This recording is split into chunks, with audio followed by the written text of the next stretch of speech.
सदियों से आपने सुना होगा, हर आत्मा मोक्ष की अधिकारी नहीं होती। कुछ आत्माएं पिशाच बनती हैं और कुछ अपने ही ज्ञान की कैदी। ऐसी ही यह कथा है वरुचि और कर्णभूति की, जहाँ प्रेम अपराध बना और ज्ञान सबसे बड़ा शाप, सुंदरता ऐसा जाल बनी जिससे कई वीर मारे गए। इसकी शुरुआत हुई महान विद्वान वरुचि से। वरुचि अपने मृत्यु की ओर बढ़ रहे थे। एक घने जंगल से गुजरते हुए उन्हें एक पिशाच मिला जो अत्यंत उदास था। वरुचि ने पूछा, तुम इतने उदास क्यों हो? पिशाच बोला, मैं इस योनि में न जाने कितने वर्षों से भटक रहा हूँ, पर मुझे अब तक मुक्ति नहीं मिली। पर हे तेजस्वी पुरुष, आप कौन हैं और कहाँ जा रहे हैं? वरुचि ने कहा, पिशाच राज, आज मेरे जीवन का अंतिम दिन है। मैं तुम्हें अपनी कहानी सुनाता हूँ, अब ध्यान से सुनो। मैं पाटलिपुत्र में एक प्रसिद्ध विद्वान था। एक दिन इंद्र की सवारी निकली, जिसे देखने मैं गया। तभी मेरी दृष्टि एक अत्यंत सुंदर कन्या पर पड़ी। उसके नयन मानो कामदेव के बाण हों। उसे देखते ही मैं उसके प्रेम में पड़ गया। घर लौटकर मैं उसी की याद में सो गया। तभी स्वप्न की देवी प्रकट हुई और बोली, हे वरुचि, जिस स्त्री के प्रेम में तुम व्याकुल हो वह तुम्हारी पूर्व जन्म की पत्नी है और वह भी तुमसे उतना ही प्रेम करती है। अगली सुबह मैं उसके घर की खिड़की के पास पहुंचा।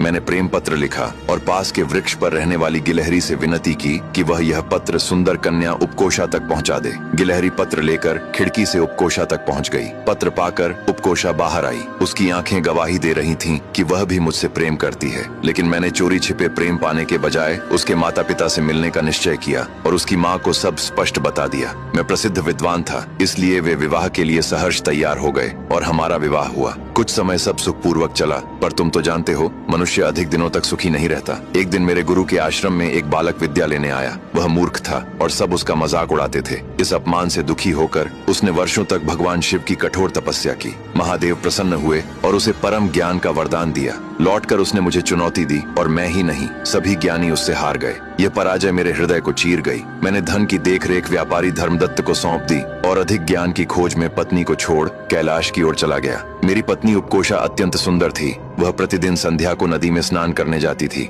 एक दिन नगर के 3 शक्तिशाली पुरुषों, कोतवाल, मंत्री का पुत्र और व्यापारी धर्मदत्त की नजर उस पर पड़ी। तीनों मोहित हो गए। एक दिन जब उपकोषा शाम को स्नान करके घर लौट रही थी तो कोतवाल ने उसे रास्ते में पकड़ लिया। उपकोषा ने देखा कि उसकी मर्यादा संकट में है तो उसने कहा, प्राण प्रिय, जिस प्रकार आप मुझे पाने के लिए तड़प रहे हैं वैसे ही मैं भी आपसे मिलने को व्याकुल हूँ, पर यदि यहाँ कुछ हुआ तो लोग हमें देख लेंगे। इससे आपकी और मेरी दोनों की इज्जत खत्म हो जाएगी। इसलिए आगामी वसंतोत्सव की रात्रि में जब सारा नगर उत्सव में मग्न होगा, आप मेरे घर आ जाइए, तब कोई हमें देख नहीं पाएगा। कोतवाल उसकी बातों में आ गया और सहमत हो गया। अब आगे की कहानी जानने के लिए देखिए अगला भाग।